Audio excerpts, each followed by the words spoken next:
3, 2, 1. He's like, can I just go to transfer someone money? Don't just... Dude, thank you so much. Yeah. What up? Welcome to Dynamite Rocketship. I'm your host, Toby McMullen. Please subscribe on the YouTube, subscribe on all the audio platforms. We're on all of them, and check out the page, patreon.com/Dynamite Rocketship for bonus content. My guest today is one of a kind. He's my kind of dude. So funny, great stand-up comedian, constantly touring, constantly on the road. He's got some great podcasts, one with the great Trey Dorena you got to check out. Please welcome to the show, Mr. JJ Lieberman. Thanks for having me, man. I appreciate it. Absolutely. Two Goons, right? Two Goons podcast with the great Trey Dorena. Yeah, the fucking best. The best. If you're if you got a bit of a naughty side to you, go check the boys out. Adult content. Yeah, dude. I have a merch idea for you, actually. You gotta, and this may have been done, so it might need to Google. I thought of this while taking a dump this morning. So, you gotta do, in the Space Jam font, like Space Jam jerseys, the Goon Squad. Oh, yeah. Oh, well, so shout out to Danny Duncan. I don't know if he'll see this, but he was like talking to me. I've known who he was for a few years. He's like, makes crazy content on the internet. And then one time I DM'd him because he was wearing something on his feet, like socks. And then he responded like, what the fuck? But yeah, he was saying the same thing. Not the Goon Squad, but like the I love gooning things. Because he's so like sharp when it comes to merch. Yes. So yeah, it's something similar. I made a couple of shirts, but Goon Squad jerseys, cool, yeah. Yeah, fun. Fuck yeah. Fun. Yeah, you've been on the road, an absolute nightmare to get you on the show. Which good problem to have. Well, that's also incorporating two elder dogs. Yes. So when I come back from the road, like my first priority is to there's very limited time. They're like the clock has gone past one's 15, one's 14. Oh, the hourglass of their life. Hourglass is, yeah. That's low, dude. Low, it's empty. And one had major surgery last week. The other had a surgery last year. So, yeah, I don't know, like, how do you feel in terms of the last thing I think I ever want to do, and this includes comedy, is when I get back home is leave my house now. Yes. And it's a constant force to like, okay, you got to leave your house in a good way. Like, I want to do this. Mm-hmm. I want to do stand-up, but some days you just get home and you're like, I'm tired, I haven't slept, and you're tired. But, yeah, and your little guy called up to you. You want to hang out with your bros. What are their names? Moses and Thor. Great names. Yeah, great dogs. I took them from their previous owner. They both wear diapers. They're like against their will. Yeah, I took them for buddy. So both of them wear diapers. One can't walk. One doesn't have teeth, and so I like carry. And that's why like I throw out my back from the hernia surgery. It's a whole to do. And some chick I was walking the dogs, and one has a stroller now because he can't walk. And some woman goes, "Oh, your dogs are so cute. I'm gonna steal both of them." I'm like, take them. They're so expensive. You'll relinquish these fucking dogs in a second. Like every 4 times the vet in like the last 2 weeks. So yeah. Yeah, that dude, I was dying on the train because you text like someone who just got hit by a car or mentally ill. It's like, hang on, you can read them. It's not English, bro. This is the one that I've never had to send this message in response to a text. You said, have content day 13th and a meeting with a sponsor. Enzo time works for H. And I said, Enzo time? And then I had to write you a message I've never sent to anyone. Sorry, I don't understand your text. Bro, once they go out, and there's no fucking responding after. Like, I mean, I could see it go out wrong, and I'm like, that's how it goes out, brother. That's why I called you 2 days ago. I know. Can we do 5? Wait, no, actually, can we do 3? Yeah. And then today, can I bring my dog? He's dying. He's dying. So yeah, I'm. I don't know. Like we're flawed. I'm flawed. Are you doing text to speech, or are you writing that with your thumbs? Both. Oh, you have carpal tunnel. You have some sort of degenerative condition in your fingers. I am a. That's the problem. Is that I know I'm majorly flawed in not just this, in many things. Yes. And so it's hard to explain to people. The one thing I've tried to learn over the past couple of years, which has not been good, is don't take things personal. For me, Yes. like me, like I have a huge problem with that. right. Yeah. So I think everyone does. So I have a serious problem with, like, for instance, I couldn't get booked at the show, and I'm like, don't take it personal. Now I get it because I want to tell people it's not you. It's not, but my whatever craziness that's made me the very least successful I could be. But in our world, it's okay. But really, in reality, it's not. But I am so flawed that it's like, because we've tried for a couple months. But it's not you. It's just. I know. Yeah. I know. I hope. But it's like so many other things. I hope people realize it's not them. But I'm. I don't know. I'm just. Oh no! At no point did I think it was cool. me. Yeah. When you're texting me in Chinese, I was like, "This doesn't seem like it's on my end."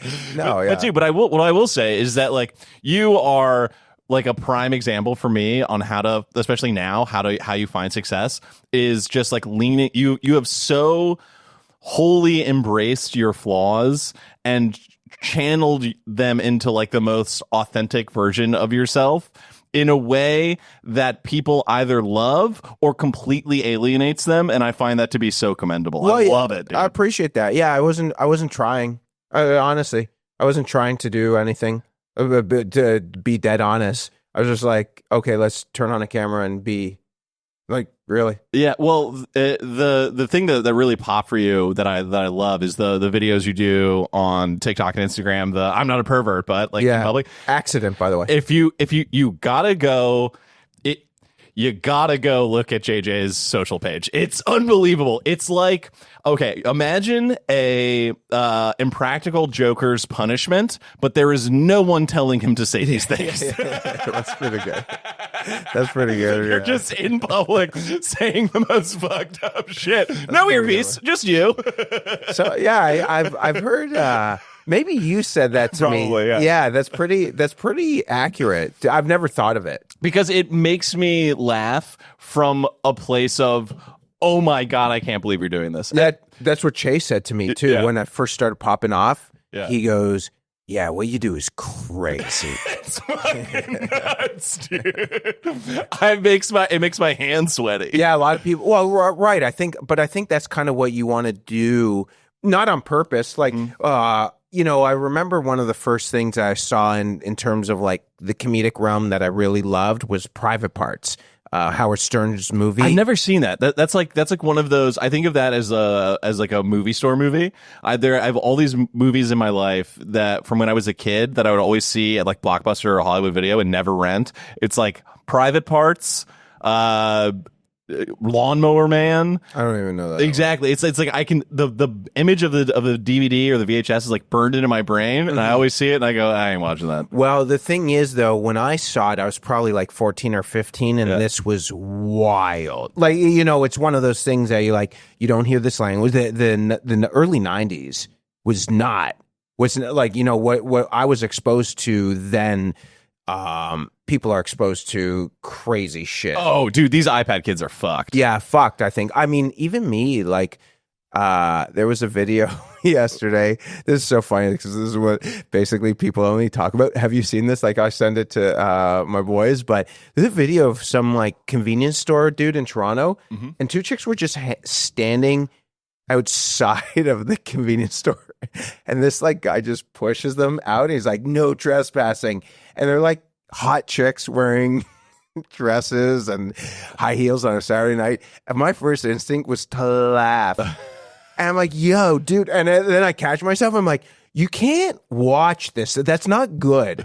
So, yeah, I think being watching this horrific stuff is not good. Oh, it's really bad. Yeah. It's really, really bad. Yeah, it's really I accidentally got radicalized the other night, dude. I have been like, for years, I've been very cautious and very deliberate with the how I've curated my algorithm on social media. That's smart. So it's like I'm just like, no, I want it to only be positive things. I want it to be things that I enjoy. I want it to be skateboarding and comedy and fucking video games, whatever. No politics, no nothing.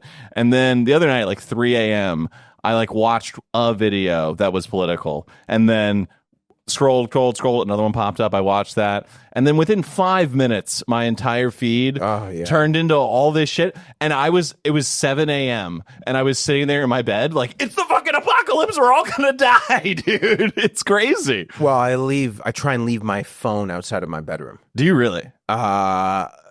Unsuccessfully a lot of the time. Yeah. But last night I did, and I wake up and I purposely keep like an entertainment room, Yes. and a bedroom, and the bedroom is my mattress on the floor. Yeah. I haven't gotten the bed frame yet. You're making the most money you've ever made in your life. Get a bed frame. Well, Get a box spring, for fuck's sake. I've just moved back and I moved to another place. Also, the dog can't get up so it's partially because of him. He can't get up the bed. That's great defense. Yeah, bringing someone back. I'm not a scumbag. I'm an empath, dog. Come on.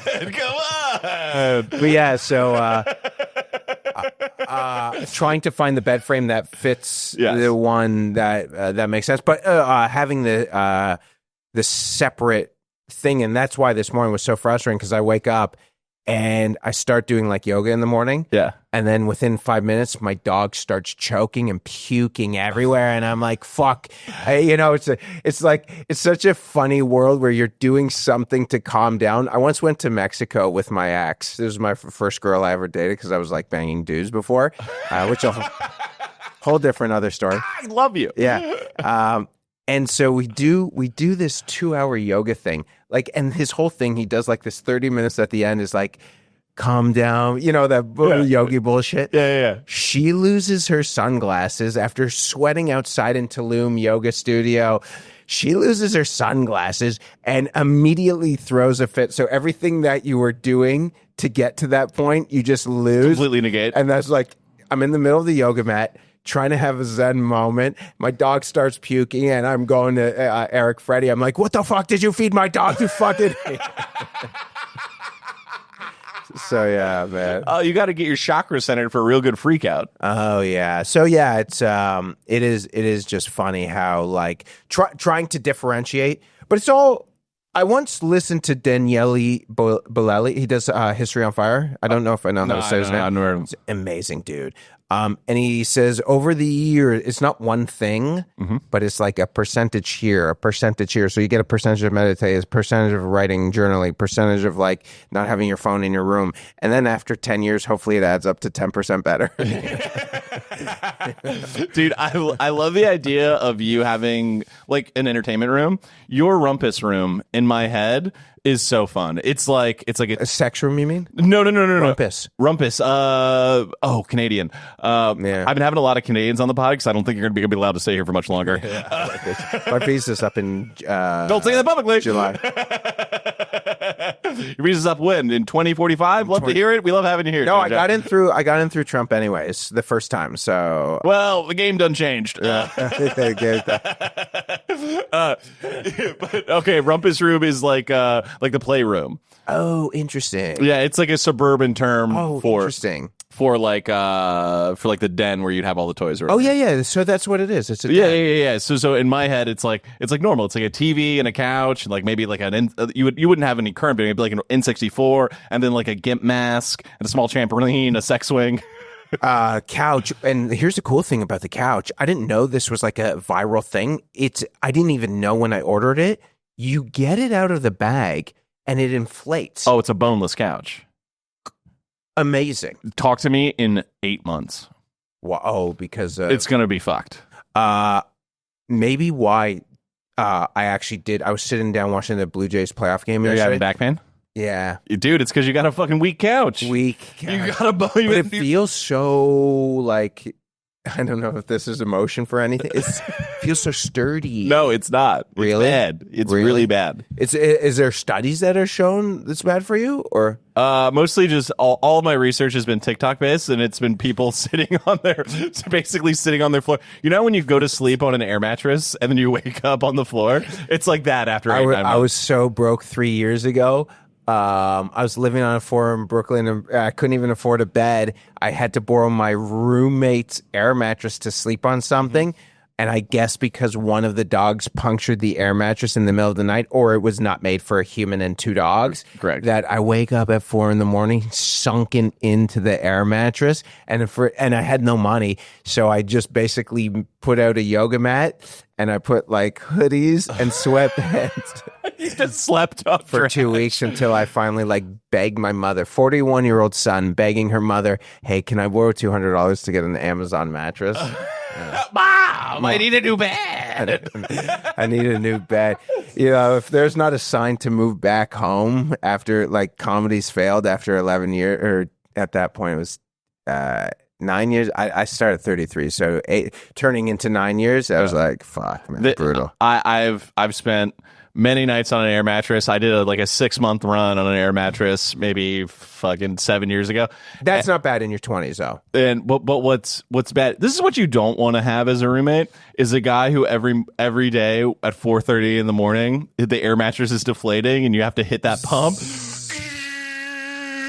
Yeah, but if you just lay and you let the pump kind of lift you up, it feels a little elegant. It feels a little elevated. Well, Mike Carrigan, I don't know if you remember him, the comic, Boston comic. He would sleep. He had major back problems, so he would sleep on the floor. He's like, "You'll be fine." He's like, "You'll be fine." I would tell him because I would bitch him out. Man, my first year in New York, I made less than $20,000. I do not know how I survived, but jumping the turnstile, stealing food. Jumping turnstile, stealing food. Stealing food is huge. One time I jumped the turnstile, bro. So this was like I had no money and I got stuck. Like my tricep strength could not carry me over this time, and I had to go back and do it again. It was so embarrassing, man. They just like the worst moment. I've blown a jump at the turnstile before, and it's humiliating. Very humiliating. You're like, oh, unathletic and poor, huh? Unathletic and poor and busy. It was people saw was right at it was at Bedford, and I only got caught twice, and one bill I paid off. I'm still there's a bill floating around there. Have you ever been caught? Fuck no. Really? No. Oh, dude, they run now.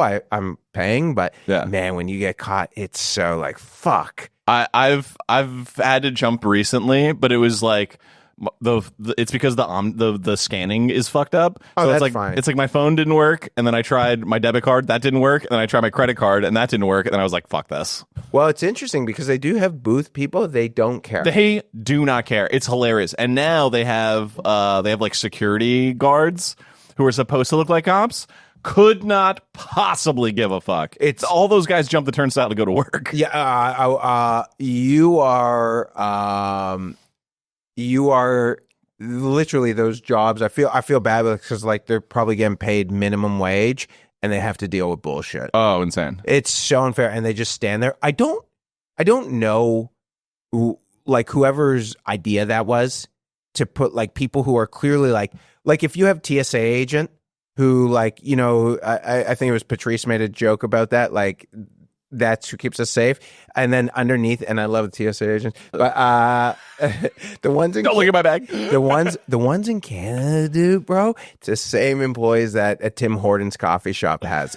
I swear to God, the differential. It's like a lateral move. Like I work at Tim Hortons, I work at like security at the airport. I don't know if it's TSA, it's something, but probably like the CSA or something. Oh, bro, it's in Canada. It's really bad. Although one guy, when I had surgery, I couldn't lift my bag because I had surgery in July. Yeah. And so he carried it for me. I was like, yo, shout out to that dude. Dude, I watch Trading Broke Stories. Is that the podcast? Very much. Pretty much. We haven't found a hard gimmick yet, but this is one I think could work. Trading Broke Stories. Window of being successful back to understanding how broke is. We'll call it ups and downs or some shit. Ups and downs. Well, it's always like, as you said, I'm always like, because most of my comedy career, I was broke, except when I was playing poker for a little bit and I was making like good money then. Yeah. But still, it's like most of it, I've been on welfare twice. I don't know, like at what point do you, like, You're at the peak. You're at the best you've ever been doing. It's so awesome to see. And you told me before we started that you got fleas. Oh, yeah. I have fleas for. But I told it here. I don't know if you want to show that, but yeah, one of the dogs went away because. Again, the expense is like when I go away, they have to go to a dog sitter. Yeah. I brought one on the road because I looked at it as like, this might be your before his surgery. This might be your last vacation, buddy. Yeah. And so I wanted to be with him. And buddy, you're going to see the world. Wait till you get a load of Toledo, Ohio. Baltimore. So brutal, dude. Baltimore. Yeah, that dog probably was going to kill himself. You're going to come back to the hotel. He's going to be hanging from the ceiling fan. Not only was it Baltimore, which is fine. Baltimore are actually great. But that specific hotel is attached to a Chili's, and across the street is a car wash, and across the other street is like some industrial office building, and then the other corner is a storage unit. So you just look out, and you have like this four corners of like, fuck, I'm in even worse than suburbia. Yes. It was brutal. But, I got to spend it with him. He was bleeding out profuse. Like his foot was, because he had this thing on his foot. Yeah. So he was bleeding out everywhere. It smelled like it because it was like pus. It smelled so bad. So not only was this his worst weekend and most uncomfortable, it was mine. But he survived the surgery, and so here we are. You're the type of guy who is such a successful mess. You're gonna be responsible for open micers pursuing this into their 50s. Only if I can. Well, not the 50s. I'm going to do the 45-year-old JJ with hot 20-year-old comics who are hanging. I did Boston. I brought two of the hottest guys. and I said, man, if I can't get to a point where I don't have hot comics open for me, then what was the fucking point? It's true. If you need a little eye candy in the green room, some little 6-pack 22-year-old strutting around, hot cock, fucking swinging. I like good comics opening for me. They just happen to be models. Who knew the two guys that open for me also make a living modeling? Funny. They're funny guys. Are you ready for some football? Prize Picks. This episode is brought to you by Prize Picks. You and I make decisions every day, but on Prize Picks, being right can get you paid. Don't miss any of the excitement this football season on Prize Picks, where it's good to be right. If you think you know the game, put your money where your mouth is. This copy's calling you a bitch, bro. Which players are going off and which ones are overhyped? Make your picks and you could hit it big.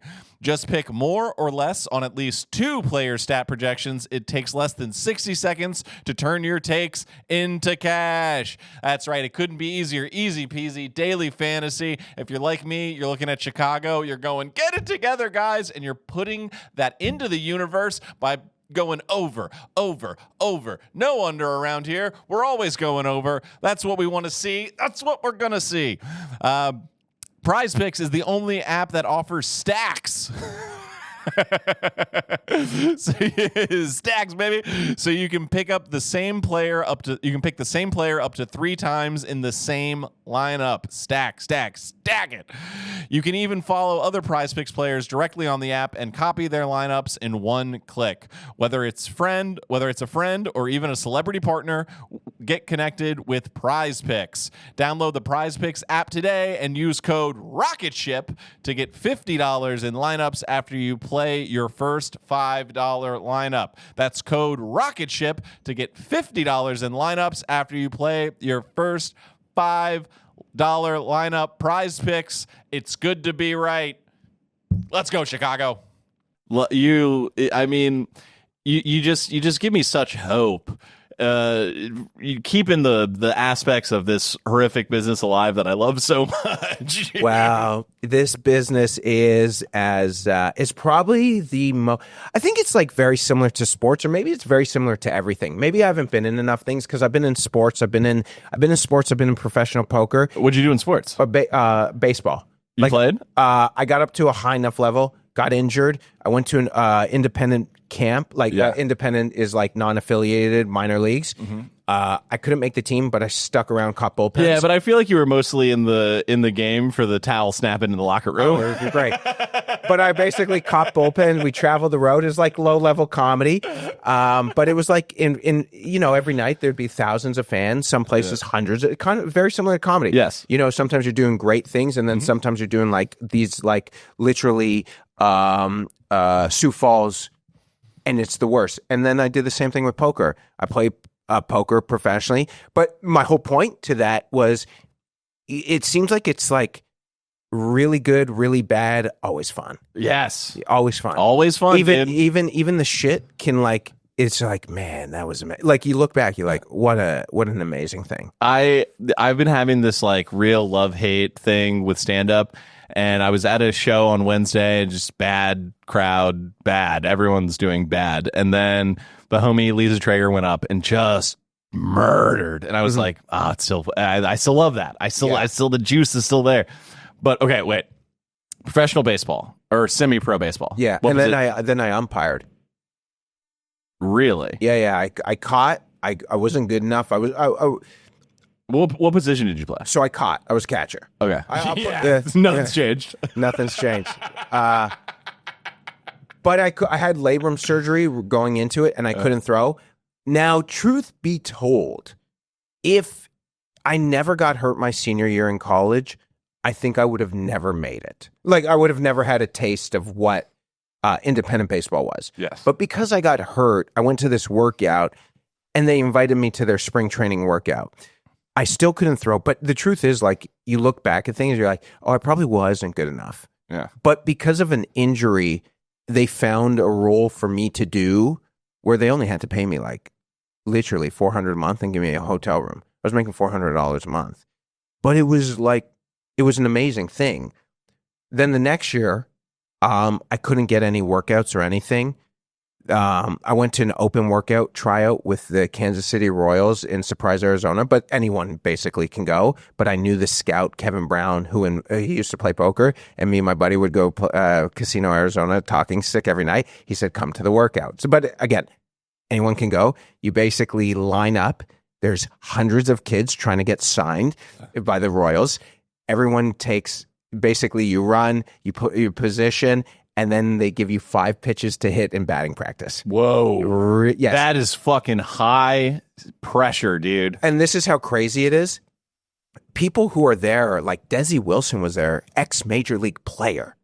So, like, it's the has-beens and never will-be's, right? Trying to get signed again by an organization. Out of this, like 300 people workout, 400 people workout, maybe 1-2 people get signed, and all of these teams have these open workouts. I wonder if there's who's pitching for the batting practice? The scout. The scouts just throw 5 pitches. Yeah. Okay, so in my head, if it was like someone on the team, if it was someone on the team, and it's like he doesn't like you, he's hitting you with some dirty shit, and then if it's the bro, he's really letting him hang. No, it's just I just remember that. Oh, you know what the scout said to me afterwards at the casino? He looked at me and goes, man, I hope you make your $1 million playing poker. Oh, shit. Could you hit for real? No, I mean, in college I had, I was fine. No, it's just, man. Because it's scary. Those pitches I wasn't never worried about that. Yeah. I mean, I caught guys I caught a kid who threw 100 miles an hour. Yeah. Like I used to work out at a place called Athletes Performance, so I'd like work out with guys like Kurt Schilling. I caught Dontrell Willis. I used to catch Houston Street. It's just all these guys walking out of your hotel room. No, but I did that. Like there was a facility. It was right beside Arizona State University. Yeah. So we did this, and I never really talk about this because I don't find it that interesting. I find another life. But then the next year I couldn't play. I find it fascinating. Yeah, some people do, some people don't. You know, because I was like at the lowest level and I wasn't really good enough, so I kind of like backdoor my way, and this was the backdoor. Again, anal reference, baby. I'm trying to not touch these, and you just keep letting them hang on the plate. Their expression. But then my buddy made the big leagues, who happened to be in the big leagues from 2007 to last year, my best friend in life. Yeah. And he told me to go to umpire school. So I went to umpire school. And I couldn't get a job in affiliate ball, but I got a job in independent ball. So basically, talk about the easiest bribe of any of those teams' life if they had known you personally. Yeah, but it was not fun though. It was fun until it wasn't fun. Yeah, you know, kind of like it wears off. And then while I was umpiring, I was just playing poker on the side because I've always played poker. Yeah. And then I basically just won a couple tournaments on the road. My second year umpiring, I was like in a hotel in Edmonton, and I came like third for $1,400. That's more money than I made all year umpiring. Yeah. And I just fucking showed up the next day. We had a bunch of ejections. I got fired, and then I just play poker until comedy. What'd you get fired for? Because I was starting to make one. I was bitter because I didn't make affiliated ball. I went to umpire school 2 years in a row. I knew that there was, when there's no, like, at least in comedy, you can always be delusional. I'm going to be big. Yes. Right? Correct. In umpiring and in professional sports, you're like, they tell you the ceiling. So I knew I made it to the top of where I could make. Yeah. So here I am in this league of, like, again, has-beens, never will be, umpiring games.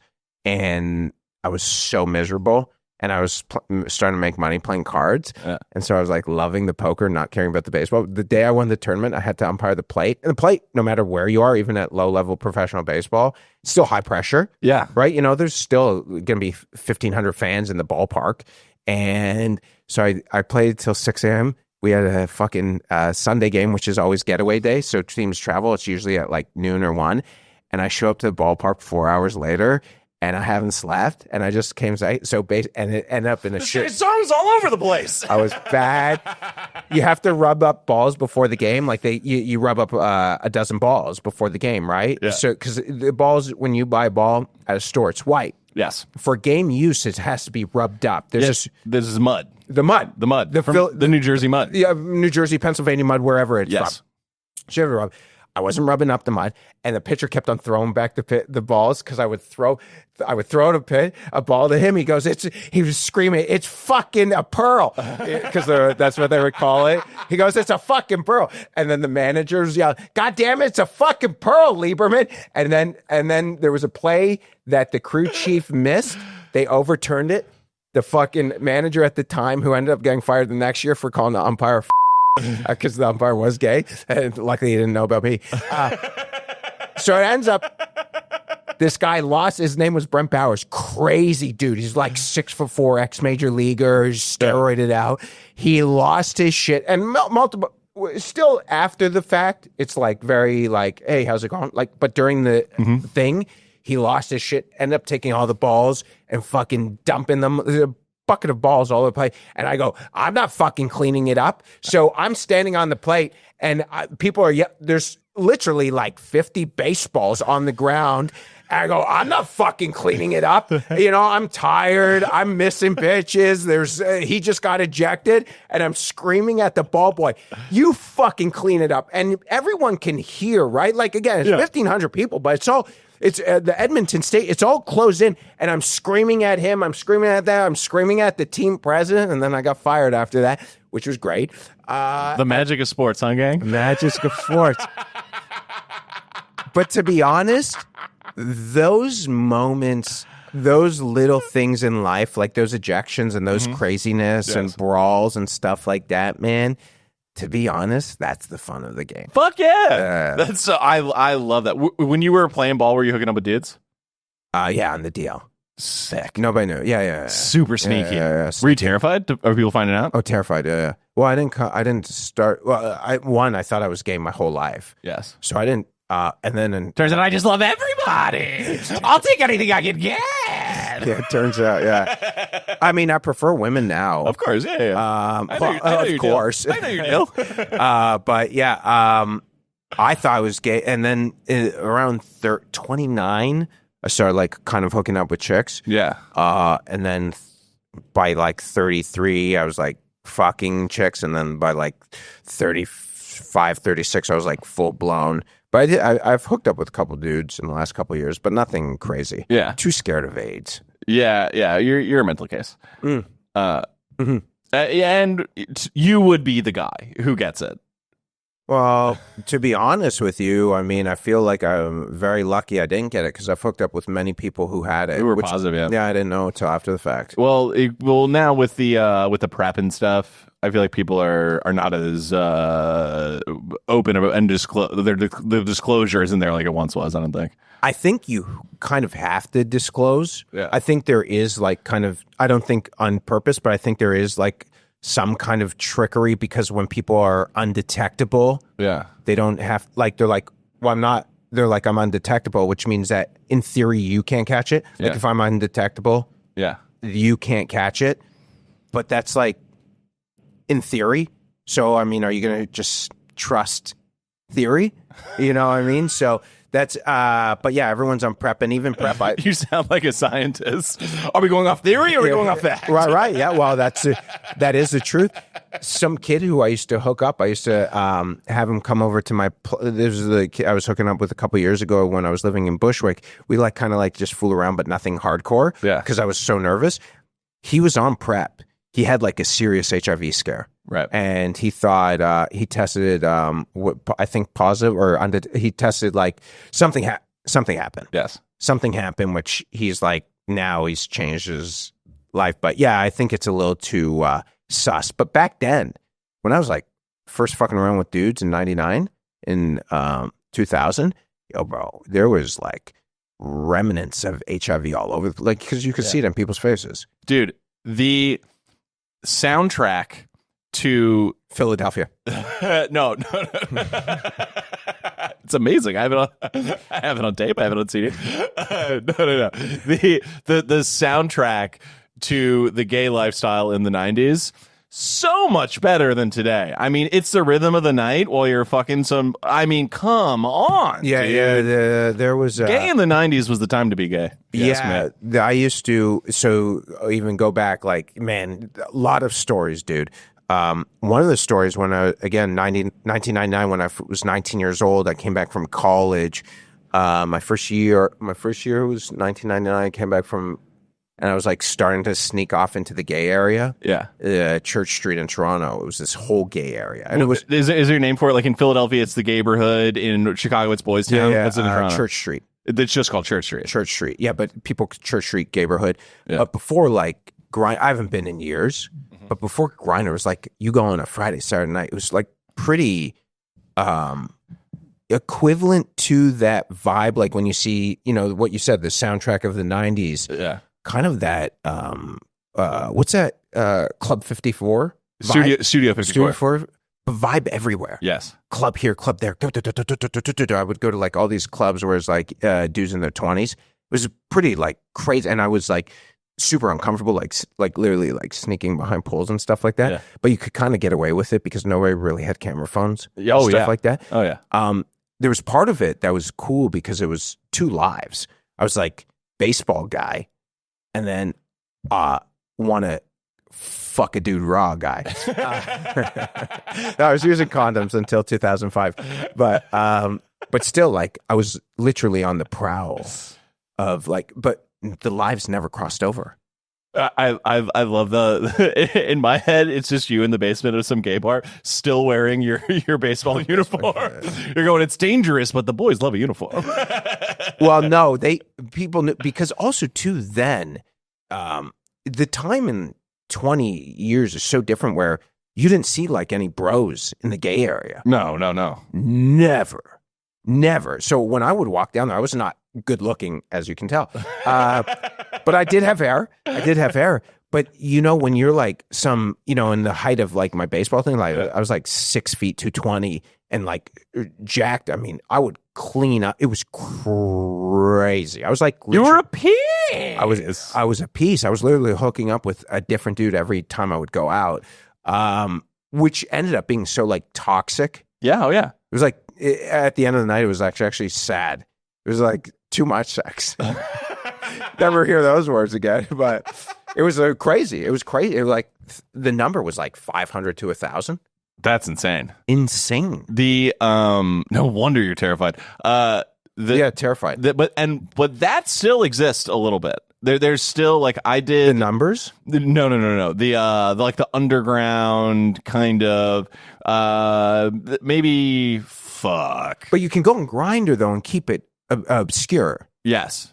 That's the advantage someone has. You can put your torso pic. Yeah. And then they have. And then you pull up to the crib and you go, Tony Danza. No shot. But yeah, you could literally live, and I think guys are so horny that if you see someone with a decent body or good body and a good cock, they're I don't need a face. Yeah. Or a terrible one, you go turn around. Yeah, exactly. Yeah, really. I years ago, this has got to be pushing 9-10 years ago. I did. I filmed a one-woman show. that was in this gay bar on the north side of Chicago. And that's your right. Yours, Chi-Town. Yeah. Right. So incredible gay scene too. oh, unbelievable. Yeah. Yeah. Okay. Yeah. okay. Your story. Wait, we're gonna take a It's side. a coming out podcast. Wow. Here's So I moved in to Boys Town in 2013, 2012, 2013. I was early 20s, and we like pull up the moving truck, we open it up, we unload everything, and then this is like 11 a.m.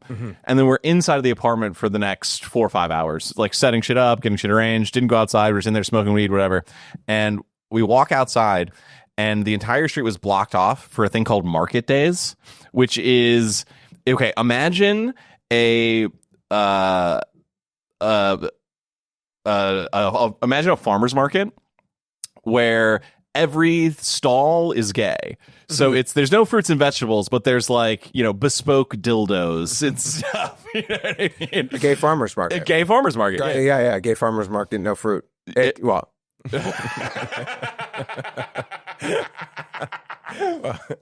And it was incredible, dude. Yeah.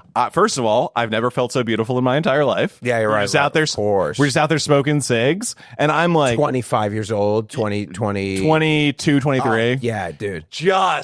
I felt gorgeous for the first time in my life, JJ. All these guys, just the most aggressive. Not even catcalling couldn't possibly Predatorial, yeah. yeah, like but I'll never forget, it was like the height of Lady Gaga's power. So we had a speaker in our window that was just like bumping Lady Gaga onto the street, and we had this big giant bay window. I think our apartment used to be like a retail space. It wasn't like window to the ground. It was like shelf and then maybe like 5 feet up window. It's pretty sick, by the way. Now, as I've gotten older in life, sunlight is so important. It's so important, dude. I lived in a basement, and I've never been more suicidal, and I was like, oh, maybe sunshine is good. One of the places I moved into in New York was an attic. No. It was, you had to walk up the twirly. Yeah, so every night I would have to walk up one dog because I couldn't carry both dogs. Because it was like a twirly thing. Yeah, brutal, bro. But yeah, sunlight.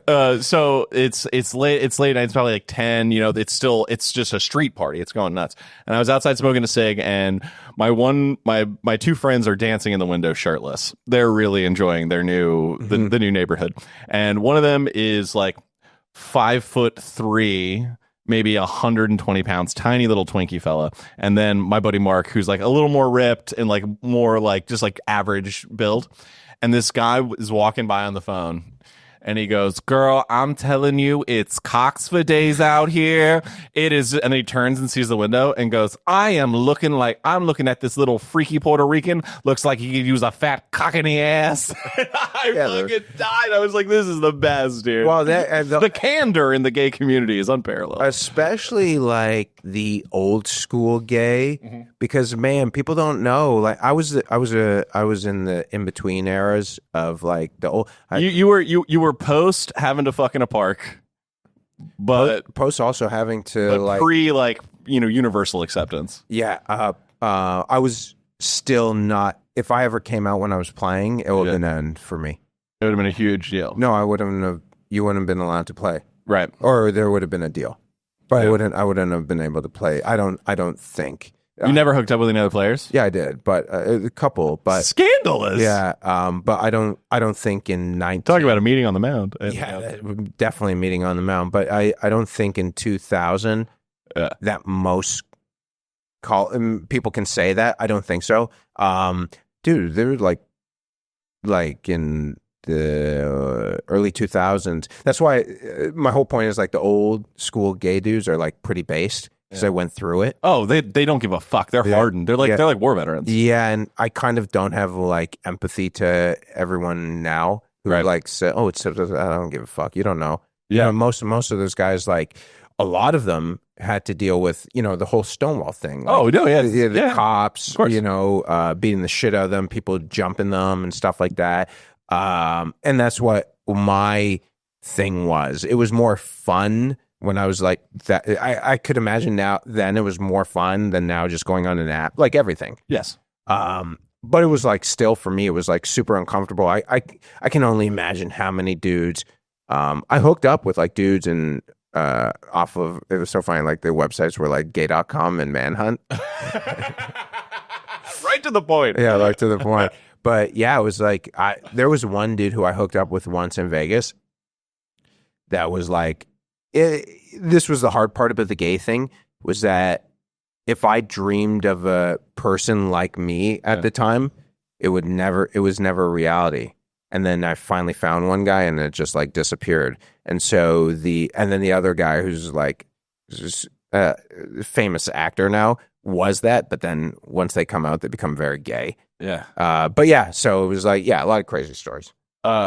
But I filmed this. Okay, so there's this gay bar on the north side of Chicago, and the name of the actual establishment escapes me. But I was hired to film this one-woman show that was going to be put on at this gay bar, right?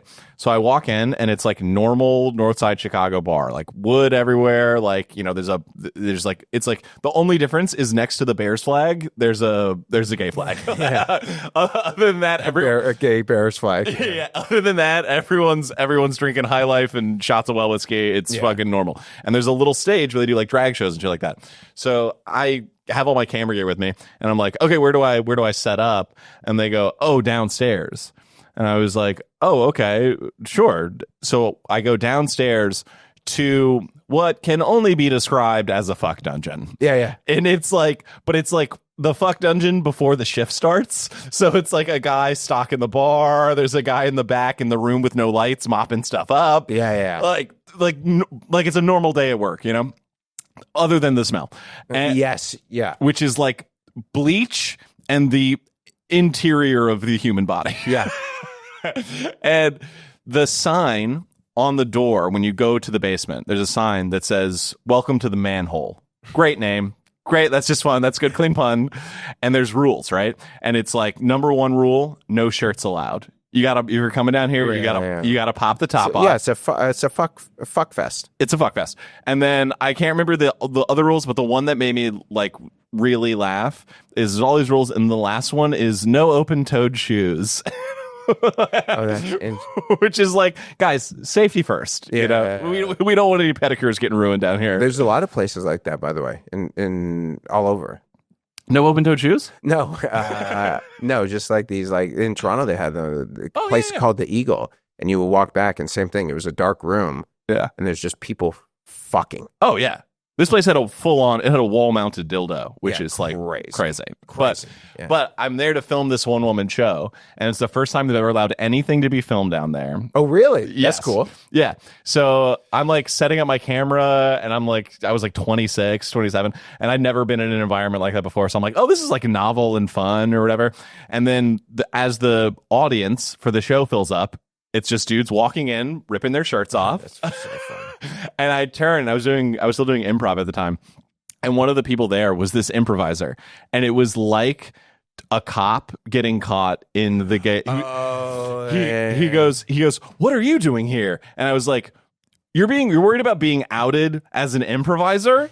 Everybody knows you're gay, first of all. You do improv. And second of all, and then he looks at me and he goes, "Now take that shirt off." It was like he was upset I was breaking the rules. It was a lot of fun. What was that whole scene from Sopranos? Do you see where Vito gets caught? It's been a long time. Well, the gay Vito. He got caught at a club, and he's like, "Oh, it was a joke." And they, I do remember. Yeah. One of the most overrated shows of all time. No, yes, really, yes. I actually think it's. You watched it when? What year did you watch it? I watched it later. I think watching it in the early 2000s was when it came out. Like 99, 2000 is what it was. I still think it stands the test of time. Yes. But watching it then, it was like revolutionary. Well, I have like a total pedestrian take on it. I'm just like a dork where I think that it's everything about it is masterful, right? Every performance, the way it's shot, the writing, it's all top tier. But I'm just a fucking dumbass who I just want the mob stuff. I want to watch people get killed. I don't want to watch people yell in a kitchen over Big ZD. Yeah, I know what you mean. The whole show is just them yelling in a kitchen. I think if you watch, for someone who didn't like it, I think watching David Chase's, that's his name, right? David, I believe so, yeah. Yeah, his documentary on Netflix or on HBO about it. Yes. It's pretty amazing. amazing. I believe it, and I love all the actors. I love, but it's just for me. I have such a diluted attention span that I'm like, somebody fucking drown somebody. Yeah, I know. It's weird because I would have wanted that, but then I just look at it and I'm like, man, the story. I don't know. I guess it's TV before podcast where something was like kind of like wrestling. You think you know these people. Yes, that's what it made like someone like Gandolfini so incredible. Well, he's like unbelievable. He's unbelievable, and also that's not him. He's not that guy. He's a sweet. You know, he would. They would talk about the kids. I forget their name, AJ and whatever her name was, but they talk about like he cared, like when the cameras weren't on, he like treated them like they're. Oh yeah, all those guys did. They're all like I love seeing those clips where they talk about that. And they're like they take care of you. And they'd be like, you staying out of trouble? You doing all right? Also, too, I think when something. You know, I was watching. What did I just watch in theater? We were in Baltimore and we went to the Leonardo DiCaprio movie. One Battle After Another. Was that the name of it? Yes. I didn't even know. What did you think of it? Okay. I'm gonna give you my I saw it. Movie review podcast. Yeah. I saw it in VistaVision, which is like the way it was shot. So that they shot it using VistaVision, which is like an old film process where instead of running the film vertically, you run it horizontally, which gives you a bigger image, right? Oh, wow. Interesting. And there's only 3 places you can see it projected in VistaVision on planet Earth. So you're watching it. It's like it's the in between a normal movie and IMAX. Wow. It's like big, it's cool. It came about in the 50s, I believe, where TV started sealing the movie going audience. Mm-hmm. So like very similar to what's happening now. And they're like, we have to innovate how we're going to do this. So all of these different processes came out, like Panavision for and Paramount had something, but whatever, it doesn't matter. So I went and saw it in that, and it was like unbelievable to see it projected on film. It's big. It blew my mind. It opened up this part of me where I was like, holy fuck, we've been getting fucked as moviegoers for like 20 plus years. Like, this is what they had in the 50s. And then we've spent the early 2000s up until very recently watching like shitty digital projections. Well, not just that. Imagine so I went to a movie the first time in a while, and I'm watching everything like this. And then you're here in this moment. I made a note to turn off my phone. I watched it, and I thought the movie could have been great, and it lacked a couple things. I had some big issues with it, but I thought that Leonardo DiCaprio was fucking unbelievable. Yeah. I thought what's his face? The actor who played his daughter Sean was like Penn. Sean Penn was awesome. Yo, that dude's a badass. The daughter was incredible, and Benicio del Toro should get he was fucking so good. A few small beaters. It had a few small beaters. It bothers me when I watch that because there was obviously like a political ideology behind it, but like done in the most toothless, like it's this generic rebellion. There's all this weird sexualization that's supposed to have this like point that I think they completely miss on. So there's like a lot of stuff where I think really misses, but I think it's like a masterfully made movie. It was great. But also, I'm not a movie guy. I just know that I watched Dallas Buyers Club and No Country for Old Men, and like those are fucking incredible. Unbelievable. And something like this, it could have been that. I agree. But my whole point about the movie was there was only me, Ryan, and Eric did the show. It was an early show Thursday. We went to the movie. This is how like people really don't know how bad the economy is. There was 3 of us at that movie theater. Oh, it's tanking. It's tanking. I just think all of the economy. I think that's like not just movies. Everything is bad. Yeah, and it's probably changed to like this, but yeah. Well, it's why there are no risks being taken. The entire movie industry it's very similar to why VistaVision was invented. It's the competition from not only television and the phone is crazy. So we are spoiled as fuck in New York, where we can every night you can go see something projected on 35 millimeter. You can go to the Lincoln Square IMAX, which is the biggest screen on earth. Mm-hmm. You know, unparalleled audio and video fidelity.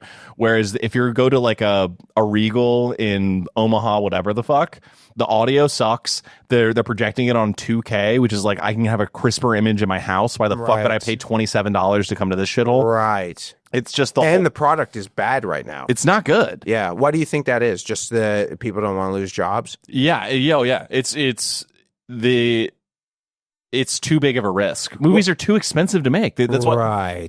You and it's also the big tentpole movies like Marvel and shit like that. They're going for an audience. They're trying to get the American audience. They're trying to get the Earth. They're trying to. Yeah. Avengers was made for the Earth. It's got to pop off in China. It's got to pop off in India. It can't just be domestic residuals, which is why I have friends who make movies who can't get anything made. So truthfully, people really don't care about art.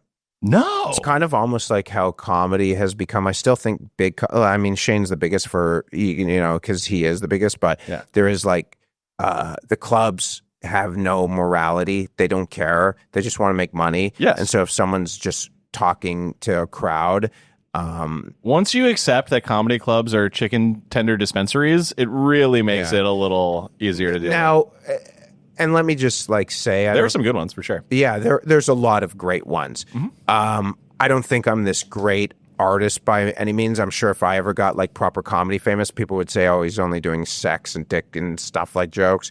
But I do think there are people, and this is not a me thing. I think there are great artists that do suffer, but I guess they've always suffered. I don't know. What an incredible soliloquy in a Jerkmate t-shirt. Well, not for me, but I'm just saying there's a lot of guys who I've watched, because before I popped off, I used to show. That's how we met. I used to flick a light for stage time to show run, and I would watch some of these comics.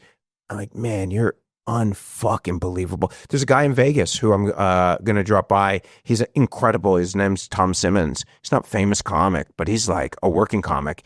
He's like, this dude is Tom Simmons. Dude, I think I might know that guy. Yeah, he is incredible. But I'm just saying, there's a lot of guys like that who are not super famous that are working comics. So you're like, man, I love what you do. But I just think in general, and more so, not to talk about comedy, it's more so like the movies where, man, I remember going to movies when I was that's kind of what you did with the family. Yes.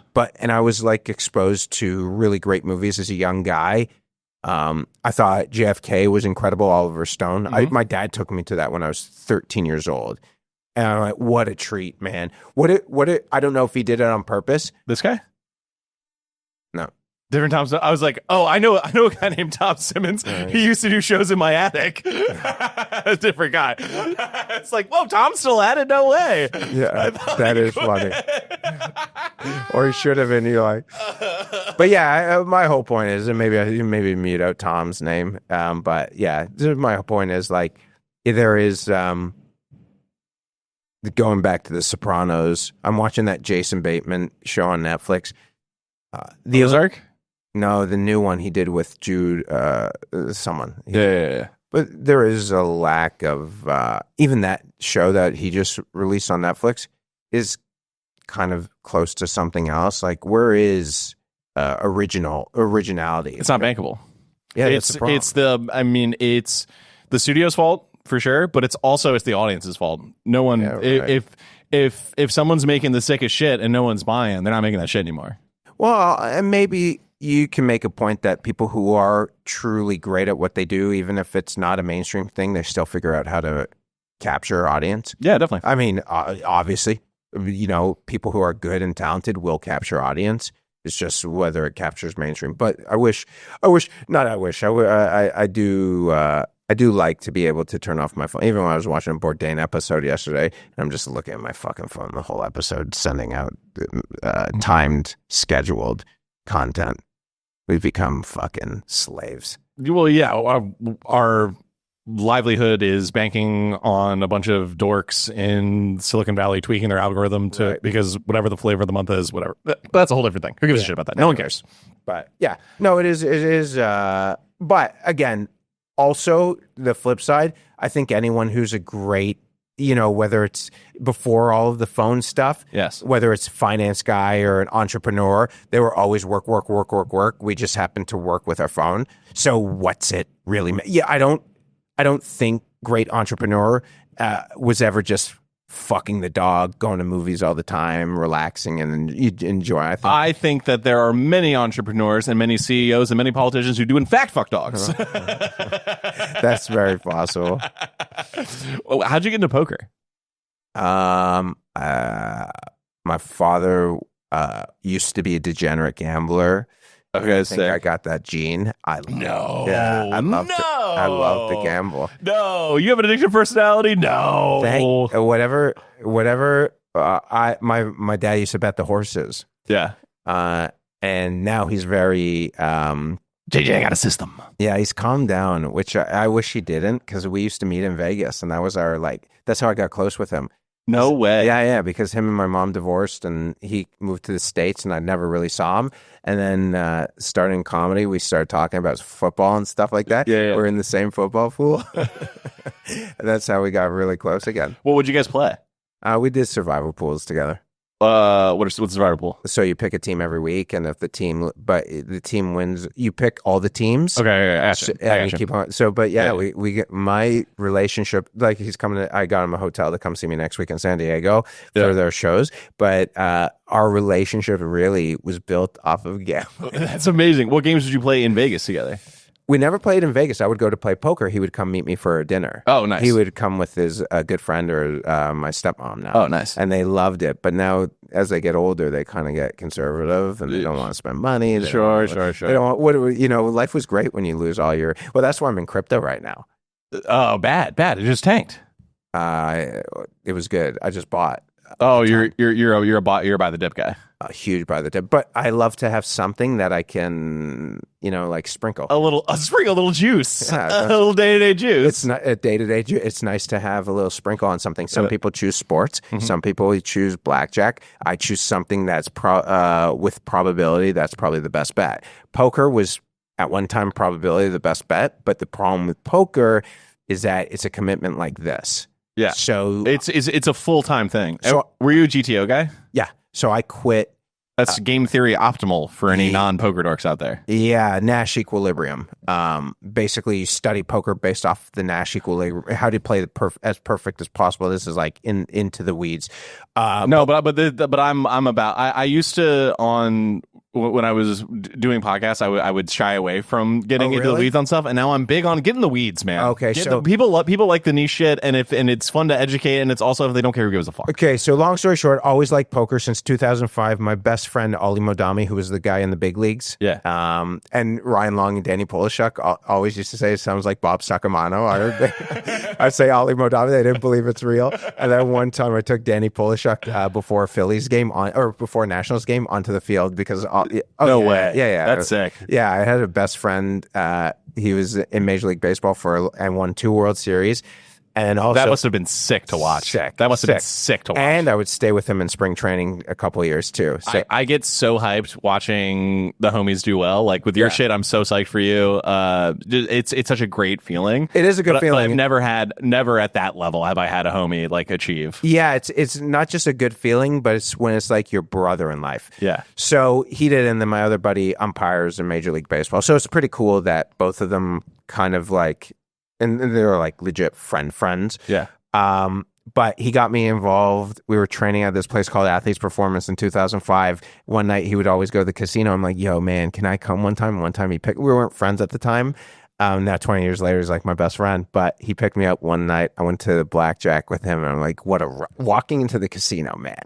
At 25 years old, I felt this like, and then we got into poker. We were playing home games poker, and then we got into playing at the casino. And I went a stretch playing every night the next year in 2006. We were playing every day in the casino at night, playing 1-3 limit hold'em. And that's when poker was the Wild West of poker was incredible. Yeah, were you playing online? Well, it just started coming online, so yes, it was the Wild West of poker, like the 2000 moneymaker effect was it's fun now, but I went to play a couple weeks ago. It's a different thing. It's not because of what you said. Everyone's educated. Yes. The tools are out there. I am, as casual comes when it comes to the poker side of thing. I like 2-3 years ago, I started getting a little too into it. Oh, really? Yeah, I was watching, like, I had the subscription to the Poker Go? Yeah, I had My boy's Jeff Platt. I'm going to see him on Thursday in Vegas. I had the Poker Go subscription. I was watching. I was going, oh, I'm going to figure this whole thing out. I suck. JJ, I suck. I'm like the most addictive brain guy there is. So I get one good hand where I get some chips. Yeah. And then I lose. I try trying to bully people. I start playing dumb. I'm terrible. Poker is, first of all, it's I was playing it recreationally till 2019. And I was making money like an extra 10, 20K a year, and I was going to Vegas 4 times a year. That's too much Vegas, dude. Yeah. Oh, no. That's too much. Vegas is okay for 3 days I maximum. moved there for 8 months. That's fucked during up. COVID to play every day. And I was playing all the time. And then during COVID, I actually loved COVID because I immediately started studying poker every day, and I would spend 2 to 3 hours with solvers. Yep. And I was going to seminars every morning at 10 a.m. Eastern. I would wake up, and this organization called BBZ, and if you ever Google JJ Lieberman comedian poker on YouTube, Yeah. JJ, I actually, in a training video, talking about a deep run I made and breaking down the analytics of the hands. So I was like all in. Oh, no you were pun intended. deep. I mean, there were times like I would make like 5 figures a day. Yeah. Well, what was your most heroic run? It was the year that I got back in, moved to Vegas, January 2021. Were you still drinking? I never drank. You never drank. Never drank. Okay. January 2021 on New Year's Eve day, I was with my ex. I won a tournament for $10,000, $50 tournament. The next day, Sunday, every Sunday is a Super Bowl in poker because they have the big online tournaments. The next day I won 13. So in 24 hours, I won $23,000. No, I won $16,000 on Party Poker. I won $10,000 because BBZ made a post on their Instagram. $26,000 in 24 hours. But on the flip side, I made some big final tables of World Series of Poker circuit events where first place was like 50 to 100K, and I couldn't close. Yeah, and I was like sad.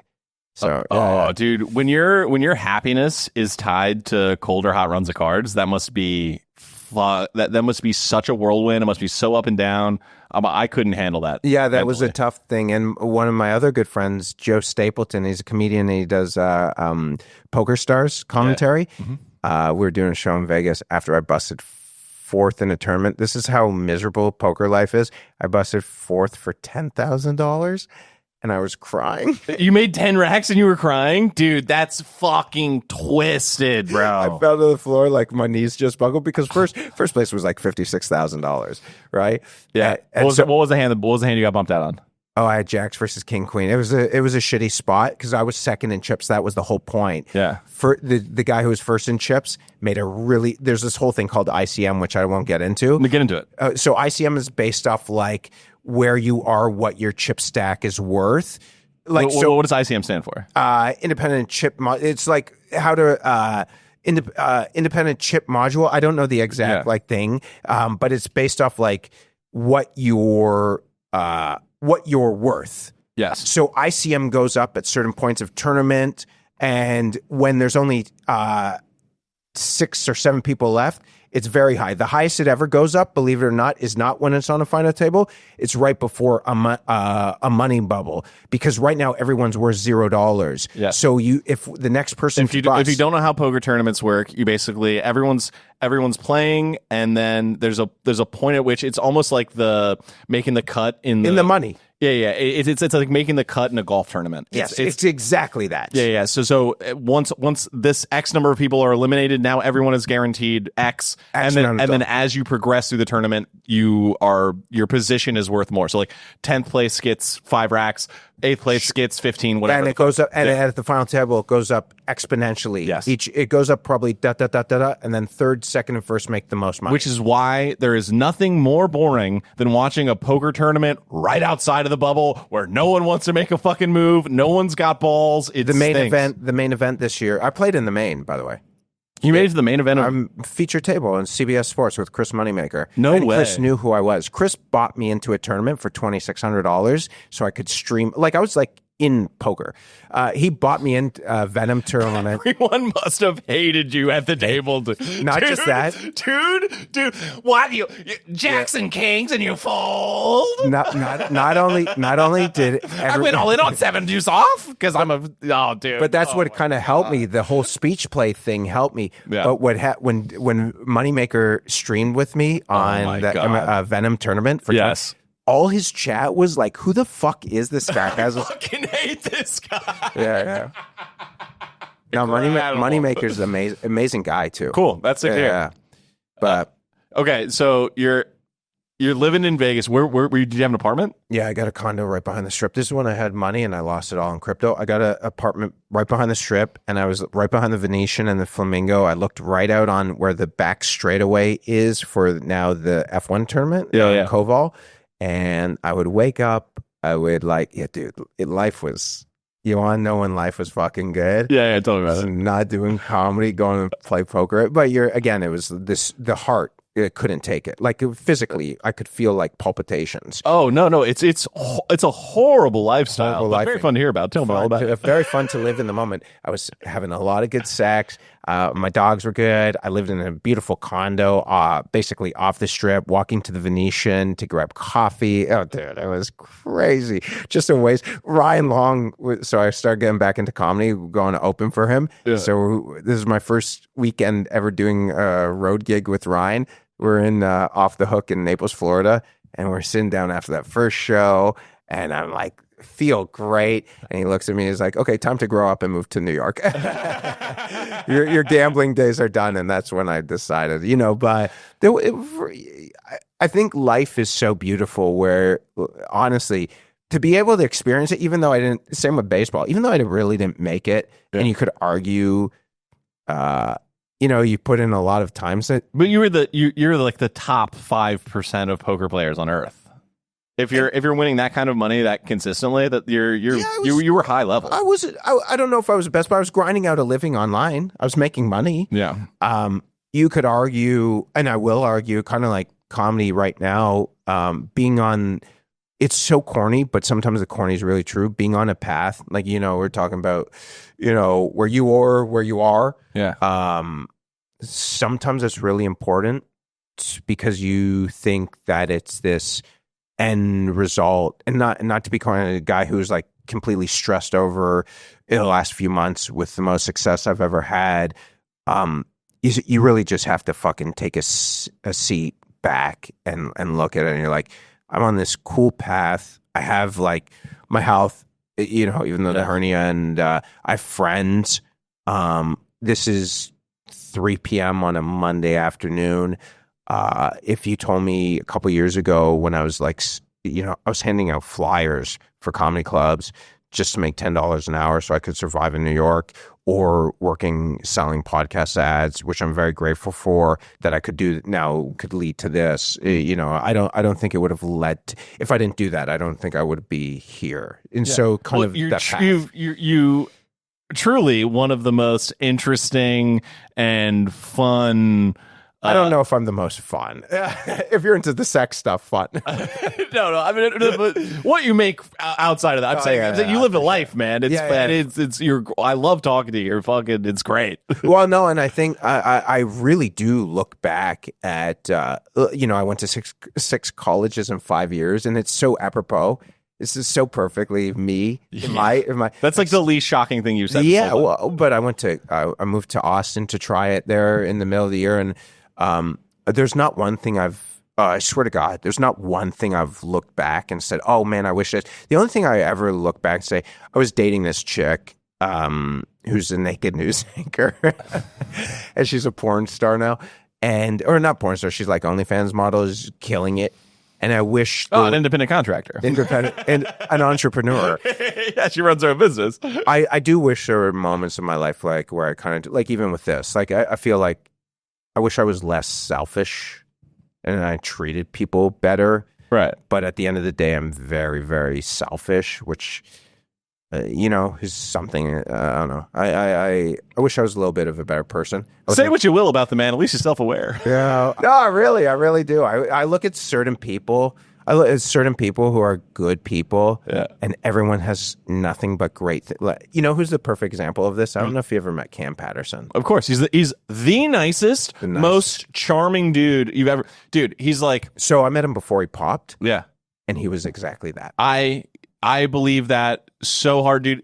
I was at the Creek in the Cave the night they were taping, doing a Kill Tony. And by the way, the clip of you on Kill Tony when Sam Talent realized who you were is one of my favorite clips I've seen this year. And if that moment doesn't happen, it's crazy how the butterfly effect works. Yeah. If that doesn't happen, I don't have this massive bump on my social media. I was doing well. Yeah. But that really gave me a big bump. Him just going, oh, you're that guy. Oh, yeah. I loved that, dude. And not only that, he DM'd me after. Well, I obviously added him.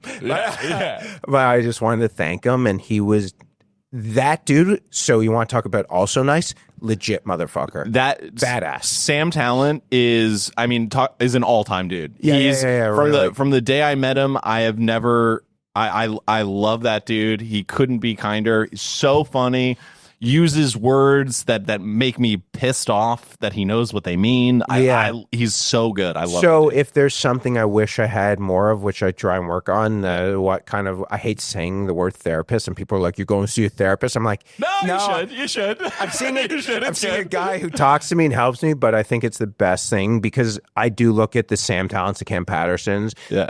There's nothing, and again, I hate to be corny, but sometimes it's really so important, and it's more so not for people who are watching. It's a reminder for myself. There's nothing wrong with being a good person. Oh no, it's great. You should be, dude. It should be. I was hanging out at the back of the Creek in the Cave. It was like me and some bros that I've known for years, and we're all hanging out. We're having a good time. We're chopping up. There's a bunch of Austin comics there, and Cam Patterson comes by after Kill Tony, and this is a year and a half ago, so he's doing really well. Mm-hmm. And oh yes, he is. Yeah, he's doing all right. And he's like hanging out, chopping it up. We talked for a little bit. He couldn't be kinder. So nice, so smart, very like aware of where he was at and like how he's approaching the whole thing. I think is really smart. And then it's winding down. Everyone's going to leave, and he's like to his boys who are like not doing as well as him. They're really struggling. He was like, "You need a ride home? You need a ride home? Gave like 4 people rides home." Yeah. I was like, "What a fucking sweetheart." Yeah, no, he's a real dude. Real dude. Dude, you're a real dude, man. Thank you so much for doing this. Fuck, it's such a blast. 2 goons, JJ Lieberman. You gotta check out the pod. What you got dates coming up? Anything you want to talk? Yeah, I'm actually Danny Mullen. No. He's a wild human being. Me and Danny Mullen are doing like a 3-city tour. So Chicago, your hometown in November. Where are you doing in Chicago? Just Lincoln Lodge. Not just Lincoln Lodge. That's the best comedy venue in the city. Besides Laugh Factory. Yeah, I mean they're all great. I did it once. I sold it out. I loved the experience. Yes. So we're doing that. Austin in January and Tampa in February. So if you like comedy and you like craziness, he's crazier than me. So that's saying something. Yeah, no, dude, he does fucking wild stuff on the internet. Dude. Well, thank you so much for doing it. Yeah, thanks, man. This was a lot of fun. So much fun. And guys, please drop a comment, subscribe, like all that stuff. Help the algo. Check out the page for bonus content. And I'll catch you guys back here next Tuesday. Later.